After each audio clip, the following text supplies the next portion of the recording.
A phrase that my clients will occasionally hear me say is, we're going to hit the save button.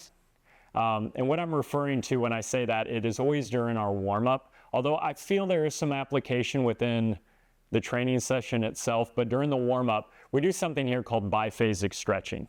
So if we're stretching a particular muscle group, we'll get into a stretch for that muscle group, and we'll begin by oscillating.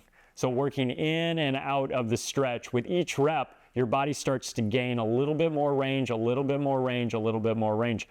By the time we get done with that oscillation, they're in a fuller range of motion than they've certainly come into when they've begun the session, and probably in a range of motion that their body doesn't otherwise get into throughout their day. An example, with your hip flexors, you spend all day sitting, it seems, whether in the car, whether we're sitting at work, whether we're at home sitting, watching television, just relaxing at the end of a hard day. Those hip flexors, the muscles at the front of the thigh and the front of the hip, become short. So we work those muscles through their full range of motion, really opening up the quad, the front of the thigh, and the hip.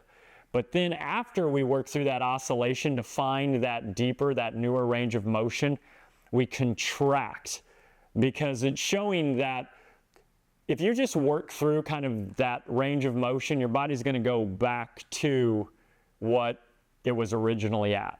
But when you contract a muscle at that new range of motion, you're sending a signal to your brain that, wait, this is a range of motion that we can control. We can be here and not get injured. So that's what I mean when I say hit the save button. By contracting at that end range, you're telling your brain, oh, okay, we can get this deep, or we can go this wide, or we can get this high without worrying about getting injured. And so that's kind of just one of the many methods we use to improve one's flexibility, but certainly overall health and performance.